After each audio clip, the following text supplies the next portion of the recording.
so glad that Lothar closed at that point, because I think actually the success we saw G2 find yesterday with Giants was down to speed, aggression, right? Avova is actually a big switch up to enable that even further, but there's actually Gambit going to walk out short here. The drone going to spot things out, but actually Defo still finds a kill there. Okay, so it's just guns at dawn apparently, and Defo's is working a lot better than anyone else's. Gambit have just got the iron grip around G2's throat, and it's just Nuki left alive. He's been left very, very alone. He's still got the frenzy locked in, but at this point, he has no idea where anyone is. He has lost all control of the map, all of his teammates, and Nats is closing the gap, and the timing's perfect. And I want to see more of that, man. Nats has been turning heads, but what a start, Hypok. That's going to send just ripples through G2. What are you meant to respond with when you've just suddenly got this amount of pressure coming your way? And I think actually that's in terms of the mind games, and thinking back to that interview earlier with Nuki, where, you know, almost saying they're willing to play against logic in some scenarios, right? In terms of just all-out aggression. For Gambit just to open with a pistol round like that, I think might just keep G2 in check, at least for these early rounds, which is so important. Again, on the attacking half, we don't want to see them get away with murder, right? Find mid control for free, find these opening picks for free. But we'll have to wait and see how that develops. Kellogg's, as I say that, make me eat my words. Shados will fall off the rip, and it looks like G2 going to force the issue. Chronicle's got a good idea as to what's going on, and he does have support here in the form of the Jet as well. Quick flash through Defo. You are a lucky boy to even get that, but the pressure from G2 might just make some problems for Gambit. Chronicle at the back of the side, having to wait this out. Flashed up, he was completely blind, trying to pre-fire, trying to get something done, giving him advantage, but no, G2's numbers simply overwhelming. Now those numbers are looking a little worse aware. Bear in mind that Nuki is low HP and they don't have a great deal of a purchase to work with. They've gathered the weaponry left strewn across. But for now, there's no armor with this. The utility will be lacking, and you're going to see if Gambit can maybe mount this retake. Let's see what they go for here. Smoke backside, still one close to try and deal with. Nats, first man forward, but in great combination with Redgar. Able to isolate Mixwell backside, leaving Nuki, the player who's the lowest HP, the last one alive, and they've managed to contain it. Hypok, again, they kept their composure. This is something, when I look at Gambit, I see composure in the way these boys play. Yeah, just absolutely rock solid, right? They're very rarely deterred by, most importantly, you know, things not going their way in the early rounds. You know, things like bursting through B main like that, which I gotta say, just taking away what I did from the pistol round. G2 again demonstrating they're not afraid to fight fire with fire. Right here, just run it down towards B. And the thing is, it's going to keep Gambit on red alert, right? They have to consider the possibility, even on the buy rounds, G2 do what they did yesterday. We saw how much they tried to abuse that A hold, at least on attack. So again, it's got to be something that's considered. Wait and see here. Spike not actually committed this time, and looks like G2 are actually going to sit fairly deep, as I say that, Kellogg's. We'll find an opener in mid. No immediate reaction on the back of that, but Gambit are going to walk out here. They're walking A main. Yeah, but I want to see G2 being clean in their anti-ecos. Now, Redgar and Nats, you can see Nats trying to draw attention towards the traditional side of main, and peekaboo. Didn't really make much of it. Nats does get one, and again, this is the bonus for Gambit, so, you know, anything's gonna be quite nice if they can do damage, cost them a rifle or two, that'd be perfect. But, you know, the world doesn't always work out the way you want, but I liked what G2 did there. They took their time, they were meticulous, cautious, they held that default just in case maybe there was that more of that round one aggression coming out potentially. But at this point, Gambit will have the players at least somewhat in the right place, two staying kind of as that pack together and Chronicle being a little over towards B. But G2 going through the motions for now. They've got 40 seconds to try and take their time and work this out. You're actually going to break a hole in the wall, and that's going to pull at least Nats back towards holding A main. You can see Shados now considering the rotation, but Nats should get some audio cues. He's still got a case to play around as well. Even one here is going to be huge, and he's going to find it. Yeah, they're costing them money now. This is where it gets a little more dangerous. Again, one more, and that's a big tick in the box. That's a big victory for them. And again, you're not expecting to win these rounds. You want to do the damage. Give yourself that maybe economic damage that can stop them building up that swell of cash. But this is where it gets tricky, though, to bring those, you know, sheriffs. And bear in mind, they've got decent armor on Shados, light on Chronicle. So again, if they could maybe even recover some of these weapons, I don't know if they're really recoverable looking at where they were kind of lost at this point. Maybe the one deep in A lobby here. And surely that's been juggled away or moved, but you would hope. I mean, it's going to be terrible if not for these exit frags. That's the consideration here. If G2 do It's not, no. It's right there. That's a lovely little benefit right there. Take that. Only repurchase requires the drone as well on the next, so... Okay. Well, kind of worth. And actually still going to get it there. Okay. And God mixed clear again, another, and you start getting worried there. Even though 2 survived, Kellogg's, no Blade Storm. But you got to think about how round 2 went, obviously. With that rush onto B site, Gambit were only left with 2 SMGs to save out of that. So actually, bigger picture-wise, Gambit still kind of checking off what they needed to in that round. And that's look at what it's done. I was going to say, the byproduct of that is Coldamenta. Yes, the rest of the team will be on, but a couple of light armors there, but a Spectre in the hands of Coldamenta. And at this level and at this margin, and it's very poignant to keep control of that. Police those weapons if they do get lost, juggle them away, and we do see the big gun coming out, and that's one way to at least push it off the angle. Coldamenta instantly gonna pop, and now look for Kellogg to try and open up the space, but damage has already been taken. 68 HP, quick flash comes through, and G2's quick hit may have lost a little bit of that punch here. We have to see if they can get a frag quickly, because Shados is still living just in the shadow of the wall. Mixwell has found Redguard from above it. That's a problem. Shados might be feeling a little uncomfortable, but still has the support. And apparently Chronicle's going to hit that shot, is he? 8 HP, but he's still a problem, still a nuisance. And they still have now time for those rotations. Shados plays it so well, and composure is once again maintained. Even with all that pressure, they took so much space towards that B site. Gambit instantly fall back into a slightly more passive position. Everything's watched. You're not getting away with it. This is Gambit looking solid. What a beautiful setup as well. To counter the very thing that we've already talked about, right? G2 yesterday, and yes, it did happen a couple of times on B side on Ascent, but it was usually A. But those fast hits where Kellogg's is able to just sit inside 2 smokes, burn off, 7 or 8 seconds, whereas the rest of the team can come out. Mixwell can plant a couple more, more direct flashes for him to play off. Right there, Gambit, that wall halfway up the stairs, you can see what I did to Mixwell, right? He's faced with either jumping on the wall, which I don't think he even could, even with a crouch jump, and facing Chronicle, but Shadows tucked behind. It's such a good response.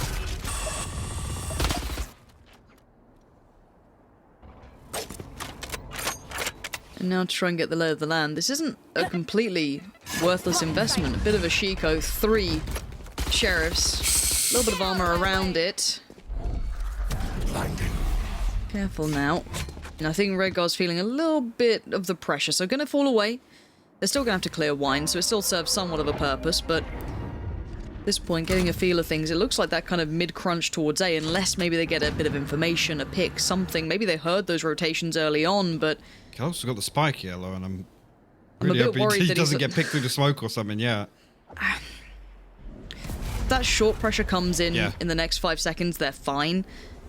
Because then that Omen gets isolated, but apparently not. Redguard's actually found the timing on Nook. He predicts the play coming up of short, and he's got a great angle for it as well. That's big punishment there. I thought G2 could have found a bit of a timing to it, but it's actually not gone so poorly. Now the spike's going down, and it's a 3v3. Defo up and over, doesn't get the freebie he wanted.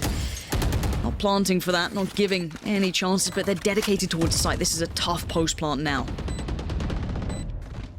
Okay, well, Avova gets picked up. Numbers dwindling now for G2 to find themselves at a 2v3, and just like that, Shados and Chronicle will combine to clean things up. Nice try there again, the recon bolt timing, and obviously Kellogg's closing the distance there. Nats got too many things to shoot at. Gambit, again, just methodical in approach there, finding every single kill required on the retake. And I think this is where we open up the discussion, right? We can have a little bit of a conversation while it does seem as though there is a bit of a pause coming in, technical or tactical, who knows. But we do kind of get to have that conversation that we were discussing. Excuse me while I just lean over my notes. But something that we were having the discussion of is, the famous word scrimbucks come around. And the reason we do it, right, the reason we're going to have this conversation is that around Reykjavik, there was a lot of whispers, a lot of, bloody hell, this Gambit's good. How are they beating us? This CIS region is nuts. People were getting a little bit worried about it. They were getting a little nervous about it. This wasn't just EU teams.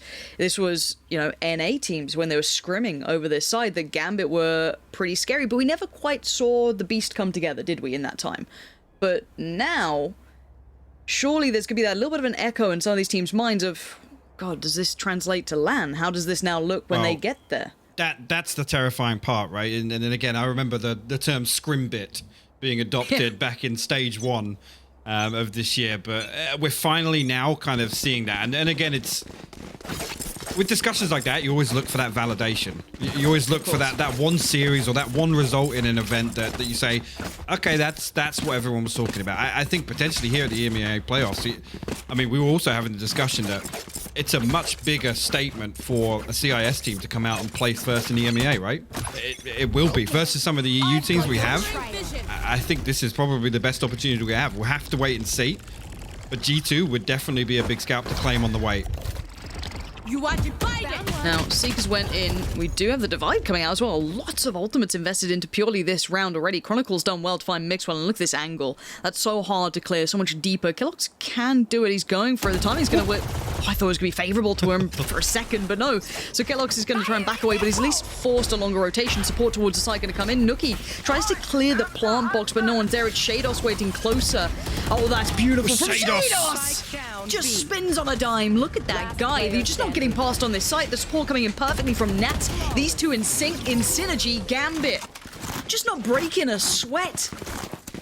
It's actually crazy to see. Again, look at how deep they're playing on these sites. They're not contesting these close points of contact, right? They're playing away from where Mixwell can really find value with his utility, and also where Collox can find value in terms of, you know, that self-sustain. He dashes in. There's a timer on that. There's a finite amount of time where he can actually create that space for the rest of G2. The setups I'm seeing from Gambit so far, G2 are going to have a hard time breaking this, Lauren. And even in that moment there, I can't even discredit Kellogg's in that. The spacing and the timing was actually pretty good. But normally that's a trade, right? That's a, you know, I'll push the cat, don't worry, you can trade me on stairs. Apparently not. Apparently there is no trade. And again, this synergy we're starting to see come through, especially on that B site. I'm loving it. But still, variety being shown. Nats, he's everywhere. Maybe reading into their anti-ecos, what they like to do, and he's in the right place for it. Bear in mind, we are seeing a lot of utility poured in, but he's still just fine until then. Mixwell breaks back through, and now there's potential opened up. Now, they haven't cleared out Redgar. That's something to keep in mind. Kellogg's with a banger to find Shados. Rotation now cut off. Redgar with a miss, and now G2. This is exactly what the doctor ordered. They needed one of these, not one of those. And now Chronicle, not feeling so likely. Oh, actually, got him to just... And that one slipped through his fingers, although temporarily. A matter of time. Going to try and hold on to the Odin as best he can, but this is the sort of thing they're alluding to, right? It's the rounds where it's like almost defy logic. And again, G2 do very, very well to get as close to Nats as they can, but look what it takes to find that first blood. Yes, it's after that, it's kind of like it snowballs out of control, right? But G2, that's the pace at which they have to play to find entry and find success here. It's a thrifty round win, so it's actually pretty big in terms of, well, I was going to say the economy, but considering really, I think Gambit's still going to have 2 comfortable rounds in hand here in terms of the purchase, but... That's a perfect demonstration of exactly what we're talking about, right? If Gambit can just negate all of this early round pressure, which they're doing fantastically so far, we've got to see more of that from G2. And it's almost that tendency to want to just run it down, right? Yeah, which is, and it's terrifying. It's terrifying when you have to do that to a team, because it's the consistency. That's the next question. It's Standing ahead. It's why sometimes it makes me so nervous when you see certain teams not necessarily depend, but thrive when their players are on that really high point, because you're, as I said, dependent on individuals to have that huge performance, which is super hard to constantly find. Whereas I feel like Gambit, they have that structure there in place that will always give them that bit of a buffer. But at this point, if G2 can maybe kindle a little bit of that, maybe build that presence back in, but Defo's not dissuaded. He's still holding towards short. There has been presence shown, a couple of players here and there, but they're actually peeling away from this, and they're holding across the map. This isn't just that A piece again. This is still... Oh my, the timing. Oh, the timing. I'd be out of it. Mentally just checking out of the door. See you later. I'm gone. That's frustrating. Very, very frustrating, I'm sure, for Kellogg's that. And now you can see Chronicle adjusting as well. And this time gets punished. Coldamenta gives him a taste of the medicine. Says, no more of that nonsense. And you can see the adjustment here. They're going to leave at least 1 player towards Cat, which is going to be Mixwell, 3 leaning towards B, but that means now... Ooh, Defo, that's a punisher. Mixwell's now caused huge problems. They now can't rotate away from A. This is all going to be towards that B side, but Nat's still good for 1. His timing could not have been better to find Nookie, but still, it's a 2v2. This is still manageable for Gambit. The rotations will take time because of Mixwell's positioning. Indeed, and you can actually see Redgar making his way all the way through top mid here, so... Coldamenta got to be careful because Shados, What? like I said, is going to be given the 1v1 from Avova. Coldamenta now, the pressure's on, the res comes through, Nat's back on his feet, 1v3 for Coldamenta. And Redguard just feels like the final boss that you're never going to get past. He has to push now. Coldamenta's got no other option, and it's game on and it's game over. Shados is just not sweating. These boys look so calm and collected. Gambit just playing it back in that 2v2. And as said, that was without Redguard getting involved at that point. He was still going to be the final player if needed. He was that final back line. I don't know, again, what the communication is there. Maybe they think that Avova's going to have an opportunity to catch off, or they're so confident nobody's coming from spawn. I don't know why Avova's creeping there. With Coldamenta in main, they have a perfect opportunity to at least catch one coming out of spawn, or potentially both, if that's what they thought in the first place. Or they get the information of Redguard flanking anyway, because Coldamenta gets 1v1'd. It's always better for that to happen in B main than to have the site player be the one to fall there. Yeah. Little curious what the read was. Maybe a misread on just the positioning or the timing on it. Once again, G2 forced to kind of pay attention to play to the tune that Gambit's setting. And Gambit's presence is pretty all-encompassing. It looks like the first time we're really seeing a kind of, I guess, deeper Gambit towards mid. You can see the lingering jet on the other side. Nookie. Oh. This is why it's always so great to watch Gambit defend, because they're not proactively looking for information, right? They're waiting to receive it. Oh, that's great. Defo's really got the feel for it now. It was a bit of a shocker on short last round, but he's made up for it now. The timing, he's slipped the net, but Nookie couldn't capitalize. Once again, falling off patiently. Nats has just read him like a bloody book, hasn't he? He's so good, and he's everywhere. Bear in mind, on the anti-ecos, he's over towards A. He's sitting deep now towards CT on B. This boy is just all over the place. He's playing back on site, you know, deep and towards Boathouse on B sometimes. But no, the adjustments are there, and a lot of faith in Chronicle. But G2 have been stuck in this position so many times and not been able to make it towards the sides. Chronicle! You can't do that with an Odin, man. You're having a laugh. But it's... Honestly... We talk about, like, you know, Astra being an agent where it's like, you know, chess master, you can sit back and you can orchestrate all these things. The way that Gambit play around Nats' spy cams, which are always just disgusting, by the way, and he sat in them from the start of the round, so it's not even like you get a sound cue to where it is. He sat in spawn. As soon as the barrier drops, that spy cam's active. And Chronicle, he has so much to worry about, right? He has basically all of main, any utility that gets invested, but right there, it's so great to watch. Yeah, the way this man plays chess, I'm going to start calling him Kasparov at this point. He's just ridiculously talented. Now, we are seeing that lean back in, but Nats once again here, still finding so much value. He is truly one of the greats at this so far. Is outdone, and G2 once again finding a little bit of success here. Their anti-ecos are still deadly. They're super bursty. They can definitely do damage on this, but last time it was the post-plant that caused them problems. And maybe the plant's causing them a couple of issues here. I think the Blade Storm off this actually. Yeah, they swapped over to give Kellogg's, I guess, an upgrade, right? There it is. So Kellogg's now giving an opportunity to do something with this. Two coming back in through short, but a nice crossfire being held between Main and Kellogg's here. But he actually gets found and no trade offered. Coldamenta finds Chronicle, and now there's still a 2v2. Avova still expecting another towards heaven, but it's not. Building back in, trying to bait out that Sova who's sitting so patiently. Coldamenta, Avova, they're so close to each other now. Avova trying to play the timing. They're on the site though. Avova tries to draw the attention, but he gets his head ripped off. Gambit, how are you finding these kills? G2 played that really well, and Gambit still dismantled it. Was that important? Honestly, it's the point you start getting nervous is like, okay, it's taken a while for them to get back onto site here. You know, G2 are playing this perfectly. They're not giving away peaks. I mean, it doesn't even give away, but Avova's head is found through the box. But right there, it's just... And there's 2 seconds. Literally 2 seconds where they lose that retake. This is just insane from Nats again. Like, you put him in a spot. We talk about being good for one. The phrase with Nats is, yeah, he's good for 2 there. He's good for 2. Maybe 3, but he's good for 2. And again, how different could that round have looked if he didn't get the extra player? Exactly. G2 is still dangerous, and again, this scoreline doesn't make it look as though Gambit are having to sweat, but G2 are pushing them in really unorthodox rounds. They are just handling it extremely well. And another adjustment here, we've got Jet pushed up towards A main. You're going to have this kind of close contact play from Redguard towards Shaw. Doesn't have to leave, but he's going to. Dips away, going to use that Judge. Maybe Lincoln Spirit is still here. You have Avova finally put him down. So Control now being slowly worked away at by G2. Defo actually He's in under a trouble. lot of pressure here. Only got one more Cloud Burst. No dash, and Avova will find him. Chronicle with the Hunter's Fury from the back lines. I don't even think got any damage there. Which was to slow that push towards Gen. Maybe help Defo out a little bit. Three members now stacked up. Let's see. Chronicle can find anything off this drone before it expires, actually. No, it's not. Oh, a lovely flash for Mixwell. Gives him so much potential. And wait, Shados! You're not meant to win that. Just walks through the old, like, you know, the big boy coming into the site.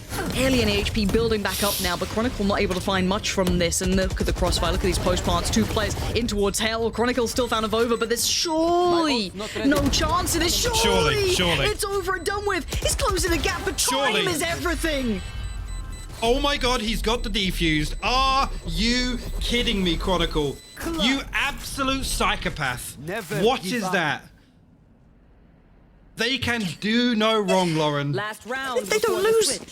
They don't lose. I mean, we talked about the mind Show me games. this again. We talked I thought about this the was mind games. over.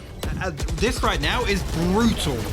Absolutely brutal from Gambit. My ult's not And it's the first time, really. I mean, G2 are always the ones in the driving seat in terms of breaking the enemies. Concentrate. Like, what is that? You're not meant to be able to do that. Nowhere to run. Yeah, welcome to the CIS teams, I guess. Hey, Nats fancies a bit of it too. Why not? Yeah, go on, crack on. Absolute iron giants the way these guys are playing Gambit. Just everything's just working. It's all working. Avova's gone, and we know what it's like when Avova's on. Keep that in mind. When Avova has a game, he clutches out, he gets you kills where you're not meant to, but it's Chronicle today who's having a game like that. Just finds Nookie on this, and it's 3 alive in a post-plant. Now, they do have some site control, but... Redguard, don't you do it to him. Nearly caught him in the drone. Don't be doing it to him. Chronicle again! Hypok! This Chronicle! Hypok, what is he doing? How is he doing this?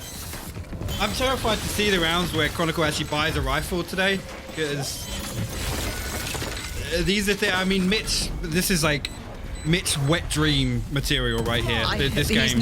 He's gonna watch this VOD so many times. He will be insufferable for the next week. Look how viable it is. Shut up, Switching Mitch. sides. Shut up. I made the point at the start of that half, like, about G2 having to really force the issue on rounds to even find entries, right? To find value in the early rounds. They kept doing it in the ecos, but you can see that that fear starts to develop, right? With this scoreline, you can't throw away what the effectively 3.5 buy rounds you had in that. Like, that was absolutely brutal. And the problem being, yes, we saw a very, very visible example yesterday of breaking Giants' mental, right? And Nuki absolutely nailed it for me in that interview, right? They got in their heads and they were just like, okay, you know, we're going to defy logic. We know that we're more experienced. We know that you guys are going to fold back in on yourselves if we just break you. That was the game plan. Here, that couldn't be less of a factor. Well, Gambit on the attack. No slouches either. 10-2. Revealing. This has to be a pistol round win for G2 unless, you know, it's GG go next. There's no need to kind of call it something it isn't, but Mixwell fancies start here, looking a little different, but still doing nicely enough. But it's all effective trades still for Gambit, who've processed towards the site. They've taken strides towards it. Spike now in the hands of Redguard, going to be put down. And G2 with Kellogg's, Nookie, and Coldament to play it back through. Up here, Nuki actually going to get tagged up as well. He's got to back away. Kellogg's got a Sage Wall to deal with as well, and that's atop it. Yeah, for he's only going to have 2 magazines left here. He does actually spot Nats up on the top here, so Coldamenta going to try and clear through. Just can't find the angle here. Nats will find Coldamenta. Kellogg's last man standing will find Nats, but 10 HP, nothing but a constellation kill. Right here is Gambit about to put their 11th up, unless Kellogg's has got something incredible up his sleeve, and he won't. This is an absolute masterclass right now, Lauren, from Gambit. I mean, G2 have no option but to force here. When's the last time you saw Nuki in any series, even the ones where G2 lose, where he's 3-12? Like, it's completely unheard of. And this isn't necessarily just... G2 aren't playing terribly. I'm just looking at Gambit going, they're doing everything right. Gambit are just in a different galaxy right now. Absolutely. They are heads and shoulders above G2, and I think if we look at the teams where they're at, I still find SMB hard to judge where they're at because I haven't had, you know, the long-term experience of them, obviously seeing them so far. But everyone else, I'd say at the moment G2 are probably the team towards the lower end of the ones that have qualified from EMEA at this point. So again, it's very hard to get that judgment of who's where, but Gambit right now looking very much towards the top. And yeah, this is still going unwaverably their way. Spike now in, and it's on G2 to do something about this. Mixwell happy to put himself as the first man forward. Takes space, good amount of room now to be worked with. Apparently not. Shados gonna find him, and it's all so just simple. It's like dominoes falling as now Nuki again last man alive, and you don't even get to have a clean fight. They can see you before it. It does not matter. It's 12 on the board. This one's done. Match point. Yeah, it is. At this point, I mean, scratch it. Hit F5. Yep. Let's get to the next map, because this is terrifying, honestly. And again, it's another... Yes, since this roster kind of has been revitalized, right? Since G2 obviously rebuilt around this obviously this Mixwell foundation. Yep. This is going to be the most brutal battering that they've taken on any map. So what happens in map 2 when they're not the ones in the driving seat, when they're not in a position to say, yeah, you know, slipped a little on map 1, but, you know, map 2 we just came out and we knew we were better, right? That is not the case here. Gambit are playing flawlessly. Yeah, what an exciting team to watch how they go forward. I can't wait to see how they shape up compared to some of the other regions we have yet to see. Now, again, same prospect for G2 in a way. They were the feared ones at the very start, and now look how it's turned. However, at this point, Nuki finally trying to get himself in, this forcing himself in, but Nats is having none of what he's trying to sell, and Nats just doing him dirty. Sound of Chronicle against Avova. And Chronicle, all about to be closed in on. There it is. Little drive-by. There it is. Recovering it. Oh, they'll get one at least. See here is... Mitchman spamming things about Odin's. Everybody right now, just do me a favor. You will all thank me in chat. Just mute Mitchman on Twitter. Anybody who does follow him, just mute for the week. There's Seriously. a reason we call him Mute Man. Exactly. Exactly. I don't even want to look at the production channel right now, seriously. No, don't. Just don't. 3-12. G2, this would be monumental. I'll talk about a comeback if I see any glimmer of it. Any. But now we wait and see if G2 have anything left in the tank this time around. Gambit slowly processing what's in front of them. Kellogg's forced away from middle, and the space regarnered, retaken from Shados. We'll actually wall off as well towards spawn. Actually, on the back of that, G2, you flex a little into B main. So there's 3 members committed here. Nuki and Mixwell with it all to do. If Gambit decide to flip back the other way, as you can see Chronicle creeping closer and closer. Nuki actually holding nearby. Chronicle just absolutely slaps him. Close flash. Oh no. Both blind. Does he come out Everyone's in time? blind. Everyone's blind. I was hoping he wouldn't have taken so much of that flash, then maybe getting away with a second less, 2 seconds less, but even with, you know, the Astra utility and everything else, it really didn't matter. Sights there. As you said, the problems would occur if maybe just Nuki was caught out, but obviously Mixwell in the same position. And now staring just down the barrel of a gun. 3 players on the retake. 2 rifles, though, of Over and Kellogg's can do work here. They need a pick to provide itself soon. Nats is still just sailing towards hell. He's not worrying about a thing at the moment. Avova now gonna start working in, but look at the damage. Good start from Kellogg's. Redgar's gone, and now they need some more. Spam comes in. Kellogg's gonna try and find some safety, but it's Nats. It's always gonna be Nats, and he does not care. Chronicle to close the book on this one, as Gambit get 13-3.